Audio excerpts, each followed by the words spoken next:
I'm ahead of the curve. In this book review, I will be discussing The Brothers Karamazov by Fyodor Dostoyevsky, first published in 1880. So for those of you who don't exactly know the plot, I will just briefly read out the back of my copy because I don't really want to make up my own synopsis because I know people will get a bit triggered at me probably forgetting a major part of the plot here. But mine is the Penguin edition, very bulky, I must admit. But here it is. The murder of brutal landowner Fyodor Karamazov changes the lives of his sons. Mitya, the sensualist, whose bitter rivalry with his father immediately places him under suspicion. Ivan, the intellectual, driven to break down. The spiritual Alyosha, who tries to heal the family's rifts. And the shadowy figure of their illegitimate half-brother, Simerknyov. Dostoevsky's dark masterwork evokes a world where the lines between innocence and corruption, good and evil, blur, and everyone's faith in humanity is tested. Ever since I reviewed Dostoevsky's Demons last year, I've had loads of comments saying, "Where is your review of The Brothers Karamazov? Where's your review of Crime and Punishment?" And well, yeah, in a way I kind of saved the best till last, and I know that I haven't released my Crime and Punishment review yet, and that's only because I just happened to read it before I did YouTube, so I'm probably going to review that last, because that would mean I'd have to reread it, whereas this is my first read of The Brothers Karamazov. So yeah, here we are. Yeah, I finally come out with a review, so, and it'll be a lot more comprehensive as well than probably Demons and The Idiot. I know I literally just did not like The Idiot really at all. I thought the first section, I suppose, the first third of it was good, but then it just deteriorated into some just pointless dialogue and filler. We will talk more about filler actually in this particular video, but without further ado, let's get into The Brothers Karamazov. So I think what sets this book apart from Dostoevsky's others is that, for me, it feels like it's a compilation of all of his other books. Notes from the Underground, Demons, The Idiot, Crime and Punishment. I guess you could say it's a good book to end on, but also a good book to start on, because to start this book means that you get a taste of his other works, but at the end of reading all of his other books, you also get reminded of them as you read this one as well. So it's kind of like a double-edged sword. Like, you get different advantages from reading this one at the start of your Dostoevsky journey or at the end. So apart from this particular piece linking back to his other works previously, because this was his last book, it's also the most philosophical. And as I said earlier, this book is predicated on the lives of the three brothers and their conflict between one another. And it's such an interesting dialogue, because they are linked by blood, but not necessarily by nurture. Like, obviously, they're all in the same family, and they all have the same father, apart from the long-lost one, but we won't get into that technicality. Yeah, I mean, they're all related by blood, but it's only their journey that is different. And I think that that is what makes a lot of the dialogue really, really interesting, because they all have different views, but throughout they tend to agree with each other sometimes, and there is that conflict, but there's also that, I suppose, camaraderie, that mutuality, because they are brothers, and you can't escape that. Even if, well, your brother might be a theist, but you might be an atheist, you can't escape the fact that, yes, okay, there are these differences, but at the end of the day, you are brothers, and you have to deal with that. And I think that I relate to this, and anyone with siblings would. I mean, I remember in an interview with Peter Hitchens, Christopher Hitchens' his brother, and Christopher Hitchens, as many of you may know, is a famous atheist, or was a famous atheist. Peter's, whenever he's interviewed, it seems like he's just being asked about his brother Christopher, which I find quite sad, if I'm honest. And that's the thing, it's like the interviewers just assume that Peter is related, in terms of personality to Christopher, but they're actually the opposites. And Peter Hitchens himself has said, why does everybody just assume that just because we are brothers or sisters with somebody, in our family, why does that imply that you're going to be close in terms of interests and so on? I mean, it's just a non sequitur, really. And I think people intuitively know this as well, but it's just weird. It's just weird. But anyway, kind of a sidetrack. The brothers are related by blood, but distanced by nurture. And this links sort of to my favourite aspects of the book, which were the dialogues between, well, more specifically, the philosophical dialogues, the narrative surrounding religion and atheism and the implications of atheism, what it does to a state. And Dostoevsky, as many of you will know, he actually predicted the Soviet Union, he predicted communism, so he does deserve some applause for that, I do think. I think my reason for liking the chemistry between the brothers is simply because my favourite part of the book was the philosophical dialogues throughout. And it's a shame that there wasn't more. And I know that the book is full of it, like the Grand Inquisitor, and I think the chapter Mutiny. That was quite interesting. So there are quite a lot of sections on philosophy and the implications of the future, of atheism and so on. But when it wasn't the philosophical parts, let's say post half of the book, I was like, I just wasn't that interested. And I'm going to talk spoilers here, so, because why not, I suppose I might as well, because I want to make this a comprehensive review.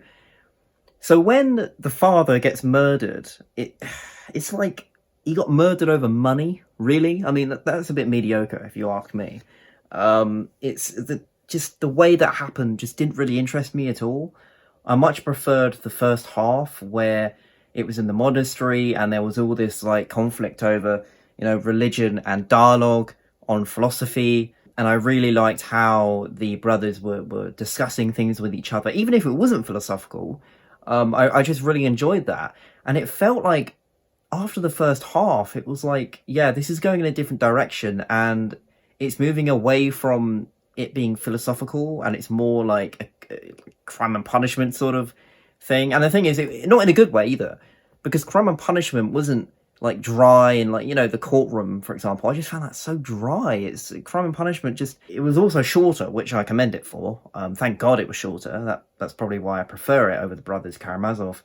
And this isn't to say that I'm against long books. I'm for long books. I read a fraction of the whole, and that's like 800 pages. So I'm not against long books whatsoever. But when a book bores me, and when I feel that there are entire sections that don't even need to be in the book, I get a bit frustrated. And this is my main gripe with the book, right? And I know that this was serially published, so Dostoevsky got more money the more he wrote, the more content. And look, okay, fair enough. And I think that he did a decent job at milking it, right? But I just feel like there are so many subplots, and this is the same with Demons and The Idiot as well. There are just so many subplots, and it's like love stories. It's like, I don't care about love stories. I don't really find the appeal of reading this at times, because it just, some of it was just plain outright filler. I just didn't see the point of it even being in the book. I think that we could easily reduce this piece by like 300 pages or 400 maybe even half. Like, it really is just so unnecessary for it to be so big. And I do think as well, and I've said this before, Dostoevsky needed an editor. I think that we should have separated his serial publications, and instead of just compiling it all in one, I mean, there's nothing wrong with that, and people can read the unabridged edition if they want. But honestly, I feel like this should be this should be shorter. Somebody should edit Dostoevsky's works. Like, I say this with a good reason as well. It's not like it's not like I'm against long books. It's not like I'm against that. It's more, I don't really like being bored when I read. And I think we can all agree with each other that we don't like reading boring books. And I do feel that this book, and Dostoevsky in general, is a bit overrated. Now, don't get me wrong, I love Dostoevsky. Notes from the Underground is one of my favourites. Crime and Punishment is one of my favourites. Even though the word revolution wasn't even mentioned until the second half, of Demons, that is just preposterous. Like, the entire book is predicated on the revolution, right? Of an overthrow of Russia. And the word revolution, this is a metaphorical point. Basically, the main premise wasn't even brought up until, 400 pages in. It's like, is that a joke? We didn't need all that padding. And this is one of the things with Demons. It's like, I love that book. It's one of my favourite books. But my God, half of it just didn't need to be there. It's frustrating. And I think this is also linked to the fact that I tend to not like wasting my time. Life is too short to read bullshit. And, I have a lot of books that I want to read. And I honestly just can't be bothered to read filler. And this is just so present in Dostoevsky's works. That's why I really liked White Nights. That book is great. It's a short story by Dostoevsky. And as I said, Notes from the Underground, that's really good. Crime and Punishment isn't too long, but it's obviously got some padding. Like, for example, the letter from Raskolnikov's mother, which is 20 pages long. It's like, do we really need that? No, not really. So, I hope I'm not ranting as such in an unjustified way. I mean, sure, this is a rant at the moment, but I hope that you can understand where I'm coming from. And I'm asking you to think of this rationally instead of oh, I love Dostoevsky. Because I was the same. I was like, oh, Dostoevsky, he's just a genius. And fair enough, he was, right? And I can separate how brilliant his dialogue is. I can separate how brilliant his writing is, how brilliant his books are, his ideas. I think that he is great. Dostoevsky is amazing.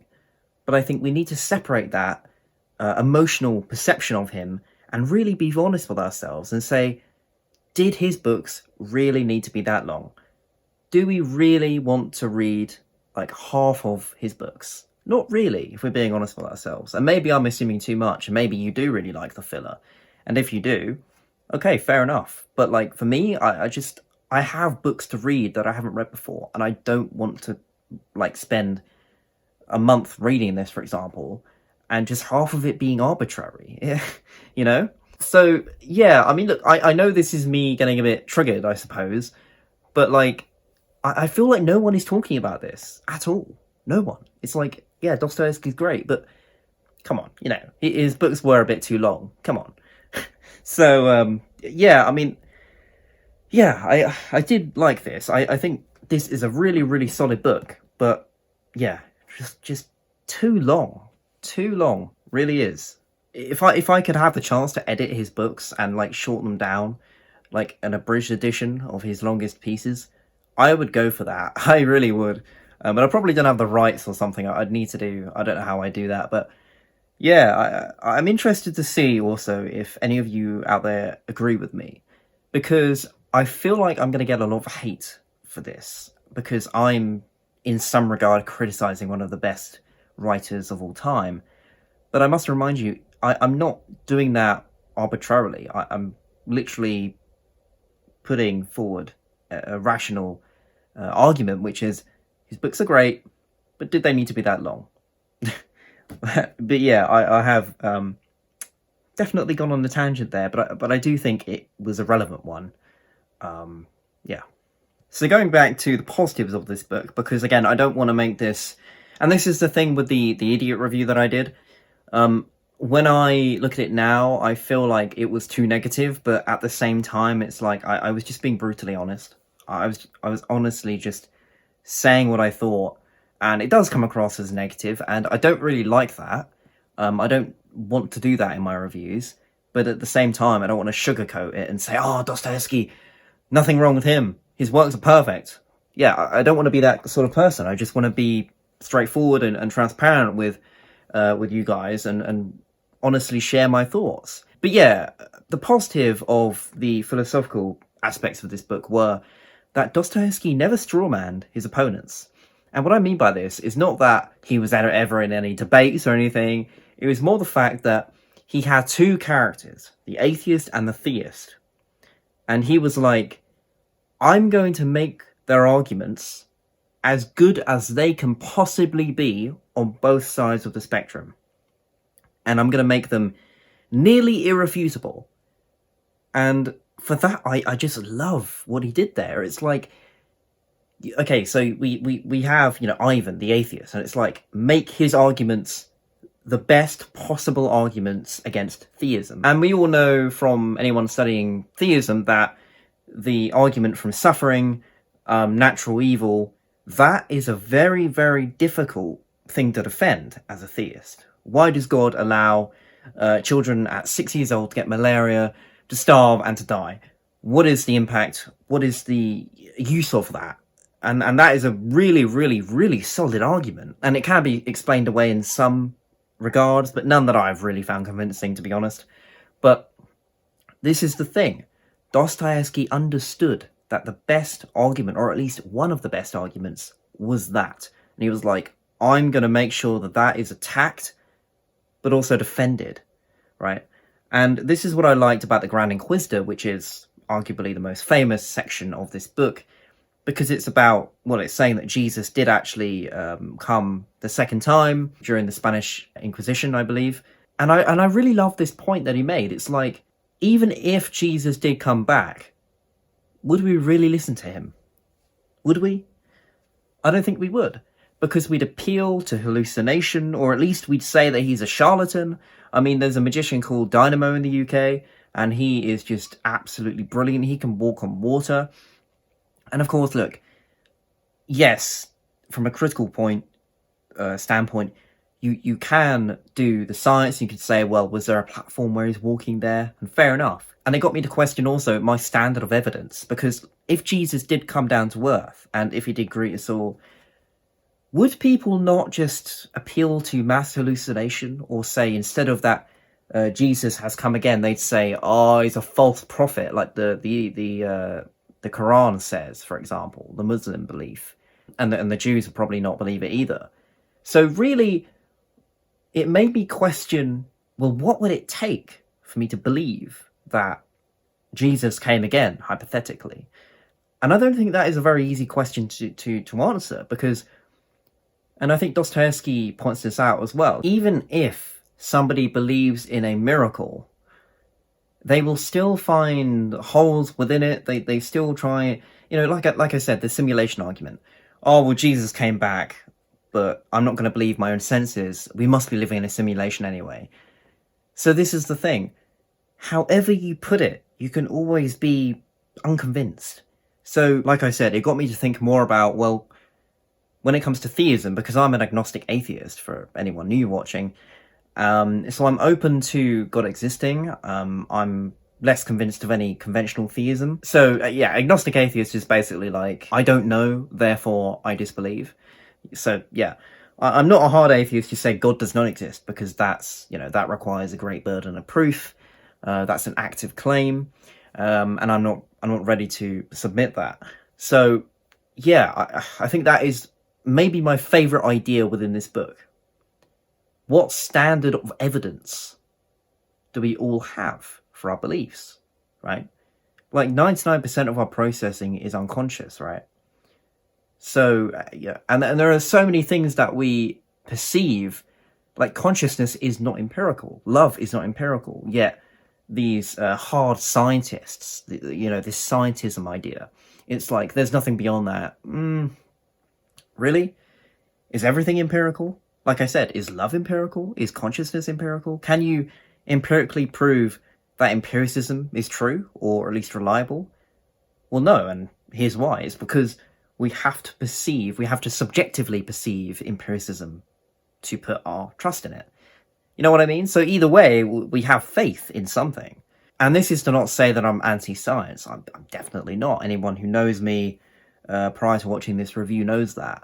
I'm all for science, but I don't think that it's necessarily the only means of knowing truth. It might be one of the most consistent, if not the most consistent. But again, this deals with materialism, right? Is love material? Is consciousness material? No. Well then.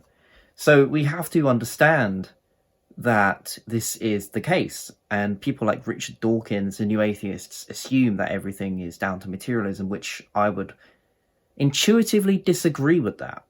But anyway, getting away from this philosophical tangent, let's say, I do think that this, to me, yeah, the Grand Inquisitor really, really did appeal to me. The whole philosophy of Christ is really interesting. This whole standard of evidence thing, which, by the way, I probably plucked out my arse, but, you know, it's just what appealed to me. This is literature, so I don't know if any of you, you know, saw this passage in that way, but that's certainly what it made me think of anyway. There's actually a quote that I want to read out from the book, and then I'm going to kind of analyze it, but yeah, here we go. Is there in the whole world a being who would have the right to forgive and could forgive? I don't want harmony. From love for humanity, I don't want it. I would rather be left with the unavenged suffering. I would rather remain with my unavenged suffering and unsatisfied indignation, even if I were wrong. Besides, too high a price is asked for harmony. It's beyond our means to pay so much to enter on it. And so, I hasten to give back my entrance ticket, and if I am honest man, I am bound to give it back as soon as possible. And that I am doing. It's not God that I don't accept, only I most respectfully return him the ticket.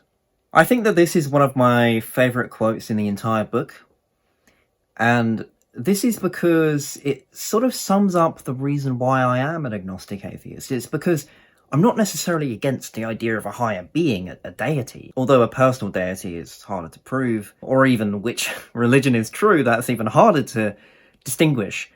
But the point is, I'm not against a higher being. It's more, I'm adamantly against the contents of which that would mean I would believe. So, for example, if I believed in the Christian God, it's like, well, so you're against homosexuality, the slavery thing? I mean, really? Most of the Old Testament is dubious at best. The natural evil thing, suffering. There are many questions that I have. So it's more the mandate of theism I'm against. I'm not against the idea of a higher divine being. And this is exactly what Ivan says in this quote. He's not against God. He's against what it takes to believe in God. And I feel that that is a profound quote. I really do love, I really do love this quote. One thing that I was looking for whilst reading this book was his most famous quote, arguably, from Dostoyevsky, which is, "Without God, everything is permitted." And then I did some research and I realised that the quote itself isn't actually in the book. It's more of like a paraphrasing of the dialogue between the characters. And yeah, it's kind of funny that that is his most famous quote and he never really outright said it. Of course he metaphorically meant it. But yeah, I just thought that that was kind of strange. Yeah, but anyway. Now, what I will say about that quote, and I have mentioned this before in previous videos about religion, you know, my reviews of theism or atheism books, but I will briefly give my thoughts on the quote, which implies that without an objective morality, we're doomed. And Nietzsche said the same. Well, there's 2 points. I'd say that with God, everything is permitted. Because if people think that God is on their side, encouraging them, you know, to do what they want to do. Slavery, for example. Slavery is mandated in the Bible. There is literally an instruction manual on how to own a slave. So that is literally God on the slave owner's side saying it's okay to own someone, right? So without God, everything is permitted. Fair enough. But with God, everything is also permitted. So I don't think that you can win. And regarding Nietzsche's point, God is dead, you know, what have we done? We'll never clean the blood off our hands. I think Nietzsche had a good point there, and I feel that it's an iconic prediction. However, I would beg to differ that it actually is being manifested, right? And I have talked to a Christian friend of mine, and he came up with the idea that, well, maybe it just hasn't come yet. As much as I want to confide in that idea, I feel like that maybe, and not on his fault exactly, it's not his fault, it's not his bad there, but I think that excuse is a bit of a cop-out, because you could really just say that to the end of time. Oh, well, you know, the prediction hasn't come yet. It's the same problem with predictions in the Bible or the Quran. It's much easier to predict something once it's happened, as opposed to if it hasn't yet, right? Because if you really look at the Bible, let's say, and you say, oh, all the predictions, and if you look at all of the time that's passed in 2,000 years, and you join some dots, yes, of course you'll find some correlations, because if you say enough predictions and prophecies, obviously one might come true miraculously. Not even miraculously, just out of mere chance, probability, right? So, yeah, I do have an issue with the practical implications of Nietzsche and Dostoevsky's point, and I know that Jordan Peterson would disagree with me as well. But yeah, I'm one of those people who would say, well, are we doomed right now? Are we really? I mean, and even if we are, is that really a byproduct of God not existing, or at least us believing he doesn't, or acting as if he doesn't? I beg to differ. I mean, yes, there is an argument to be made. Maybe we're not acting as if God does not exist. Now, that's kind of a different story, because maybe I see some truth in that, because we do aspire, and this is in the book as well, and this is also a prime idea that I had whilst reading. It's like, we all have gods, whether money, music, our friends, and I don't mean like, viewing something as a higher deity, or maybe I do actually. It's more, we have transcendent values. So for Richard Dawkins, it might be, succeeding in science, right?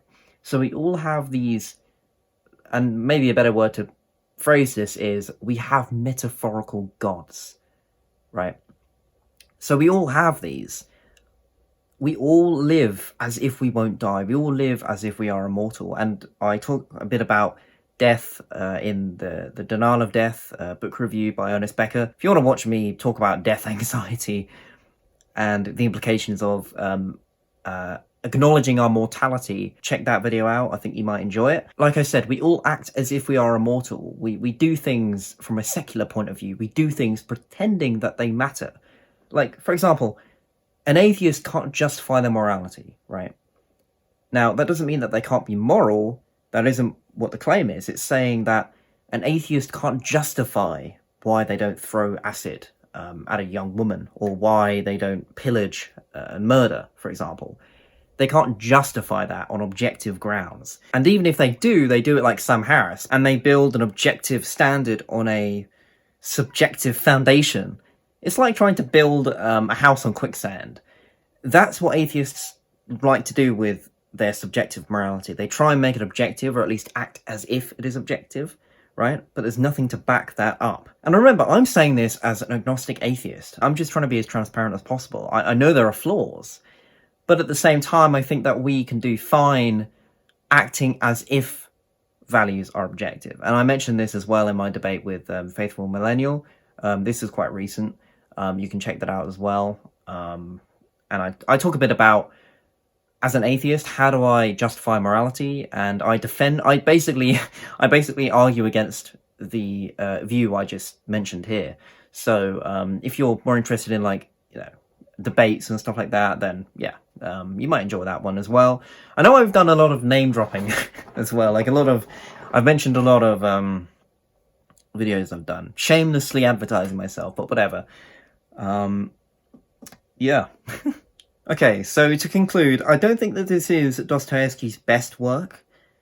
Well, actually, look, in parts, yes, it is profound, but in other parts, it is slow, tedious, utterly irrelevant at times. The romanticism plotline is just boring. I didn't really like the second half as much as the first half, but that was obviously down to my taste. I'm much more inclined to reading for a purpose, like a philosophical purpose, and you can tell that by my reviews, obviously. So yeah, I did enjoy the first half more. This isn't to say that it's a bad book. Of course, it's a great book, but I think, like I said, on a personal level, my enjoyment of reading it is a different story to how I can objectively rate the book, as a whole, as a piece of literature. Like, objectively, it's an amazing book, but subjectively, my opinion, my experience, it wasn't really that enjoyable to read after the first half. But again, I say the same in my Demons review and my Idiot review. So that's all I have to say about the Brothers Karamazov. Leave your thoughts on what you think about Dostoevsky's books, what you thought about this one in particular.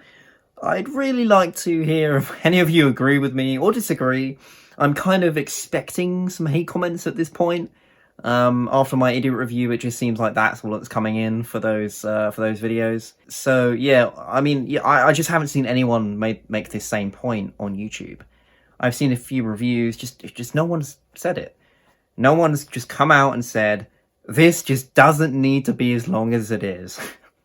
But look, that's the same with classic books. But yeah, most classic books really do suffer with pacing and so forth. I've kind of just gone on another tangent, but I'm going to stop it where that is. So thank you so much for watching.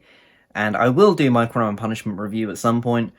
Probably not anytime soon, I don't think. I want to leave it a bit more until I reread it. But if you haven't read White Nights, by the way, the short story that Dostoyevsky wrote, one of his first pieces, I'd recommend that personally. And I did a review of that, so maybe you can check that out and see if you would want to check it out. And I did say that I don't like romance as much, but in White Nights it's actually quite captivating. But it's also very short, so I can justify spending the time to read it, if you get what I mean. Enough of me blabbering on. Wow, I need to stop just going on tangents. Yeah, leave a like and subscribe if you enjoyed this video and want to see more. Yeah, hopefully I'll see you in the next video. And I'll try and say goodbye in Russian. And I'm not going to look up the translation. I'll just do this for the shits and giggles, right? Do